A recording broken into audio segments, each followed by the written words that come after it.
নরেন্দ্রনাথ দত্ত থেকে স্বামী বিবেকানন্দ হয়ে ওঠা যুবকের জীবনের গল্প কম বেশি সকলেই জানেন, কিন্তু স্বামী বিবেকানন্দকে নিয়ে কিছু অজানা তথ্য তা হয়তো অনেকেই জানেন না। আসুন আজকের দিনে অর্থাৎ স্বামী বিবেকানন্দ জন্মদিবসের দিনে আমরা জেনে নিই তাকে নিয়ে কিছু অজানা তথ্য। মহান এই বাঙালি যুগে যুগে আর সমুদ্র হিমাচলকে জ্ঞানের চক্ষু খুলে জাগ্রত করে চলেছেন। বাঙালি জাতি ও হিন্দু ধর্মকে বিশ্বের মঞ্চে সর্বপ্রথম তিনি প্রতিষ্ঠিত করেন। শিকাগোর সেই ধর্মসভার গল্প সকলেই জানেন। নিজের প্রতি বিশ্বাস রাখা, সমস্যায় বুক চিতিয়ে লড়া, জাতীয়তাবাদের ভাবনা, সমাজের সকলকে এক করে রাখার অনুপ্রেরণা এই মহান বাঙালির কাছ থেকেই পাওয়া। তাকে নিয়ে আরো কিছু অজানা তথ্য জেনে নেওয়া যাক এক নজরে। শ্রীরামকৃষ্ণের মহাপ্রয়াণের 15 দিন পর স্বামীজি ঠিক করেন তার সঙ্গীদের নিয়ে তিনি ভারত ভ্রমণে যাবেন। সেই সময় তার সঙ্গী হন রাখালচন্দ্র ঘোষ, তারকনাথ ঘোষাল ও বাবুরাম ঘোষ। 1887 সালে একবার বারাণসীর রাস্তায় স্বামী প্রেমানন্দকে নিয়ে ঘুরছেন স্বামীজি। সেই সময় কিছু বাঁদরের তাড়া খান। স্বামীজি দৌড়তে শুরু করলে একজন চেঁচিয়ে তাকে দাঁড় করান। বিবেকানন্দ ঘুরে দাঁড়ালে বাঁদরের দলও হতভম্ব হয়ে দাঁড়িয়ে পড়ে। সেই ঘটনা নিয়ে পরে ব্যাখ্যা করে স্বামীজি বলেছিলেন, সমস্যা হলে তার মুখোমুখি হতে হবে, তা থেকে পালিয়ে গেলে তার সমাধান হবে না। সাহসী চিত্তে সমস্যার মোকাবিলা করতে হবে। আগ্রা থেকে বৃন্দাবন যাওয়ার পথে 1888 সালে রাস্তার ধারে একজনকে গাঁজা খেতে দেখে স্বামীজিও রাস্তায় বসে পড়েন। গাঁজার ছিলিম চাইলে সেই ব্যক্তি বলেন, আপনি সন্ন্যাসী, আমি নিচু জাতের লোক, আমি আপনাকে ছিলিম দিই কি করে? উঠে দাঁড়িয়ে চলে যেতে গিয়েও স্বামীজি বসে পড়ে জোর করে গাঁজা খান। পরে জানিয়েছিলেন, কাউকে ঘৃণা করতে নেই, আমরা সবাই ঈশ্বরের সন্তান। একবার স্বামীজি ঠিক করেন সকলের থেকে তিনি খাবার চেয়ে খান। এবার থেকে তা বন্ধ। লোকে এসে তাকে স্বাদ করে খেতে দিক, সেই না বলা। সেদিন থেকে স্বামীজি খাবার চাইতেন না। দুপুর গড়িয়ে গিয়েছে, খিদে ছটফট করছেন তিনি। হঠাৎ একজন পেছন থেকে ডাক দিলেন মহারাজ বলে। স্বামীজি না দেখেই সামনে ছুট লাগালেন। সেই ব্যক্তিও ছুটে চলেছেন। কিছুটা যাবার পরে তিনি বললেন, মহারাজ দয়া করে খাবার গ্রহণ করুন। চোখ ভিজে এলো স্বামীজির। তিনি বুঝলেন ঈশ্বর তার সহায় রয়েছেন।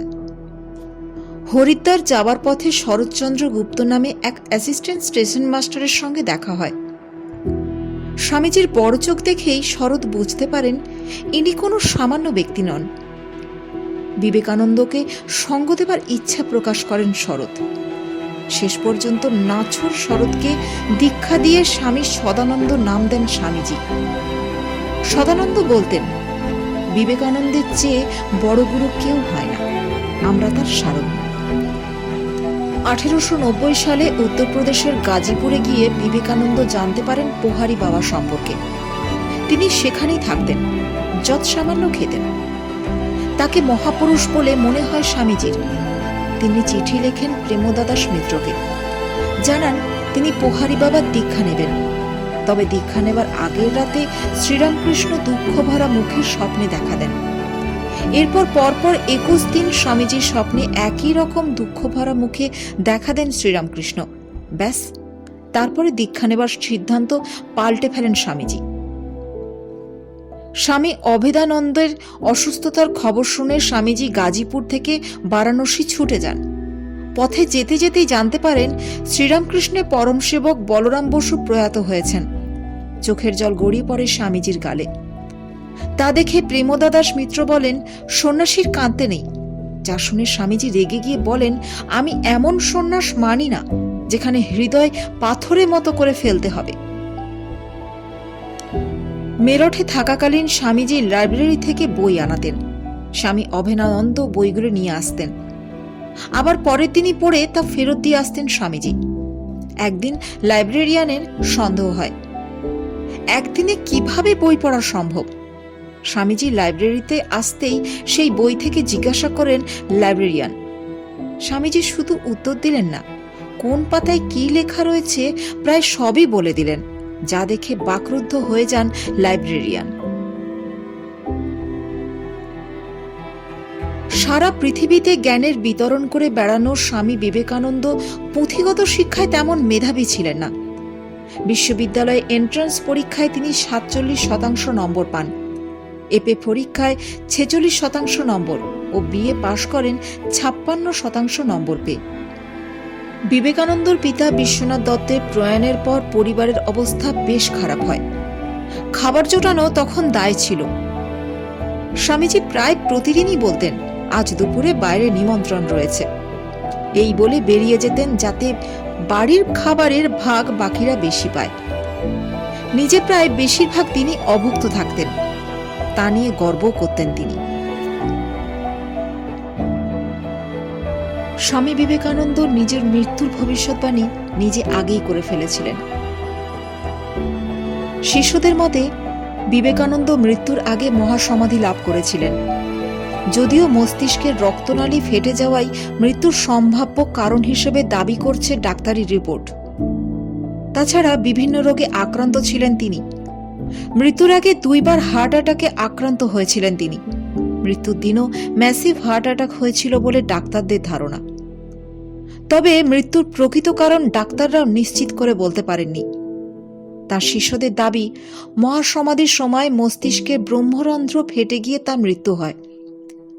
মৃত্যুর মাত্র 3 দিন আগে বেলুড় মঠে ঘুরতে ঘুরতে একটা জায়গায় তার চোখ চলে যায়।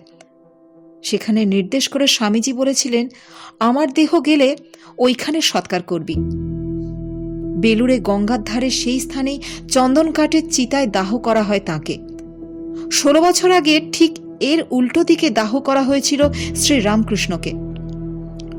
রামকৃষ্ণ পরমহংসদেব একবার বলেছিলেন, নরেন যাবে বুঝতে পারবে তার কাজ সম্পন্ন হয়েছে, তখন সে নিজেই চলে যাবে।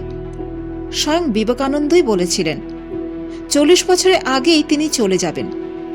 স্বামীজির যখন মৃত্যু হয় তখন তার বয়স মাত্র 39 বছর 5 মাস 25 দিন। সেই পূর্ব নির্ধারিত স্থানে স্বামীজির চিতা জ্বলে ওঠার পর যেন এক নিমেষে শূন্য হয়ে যায় বেলুড়।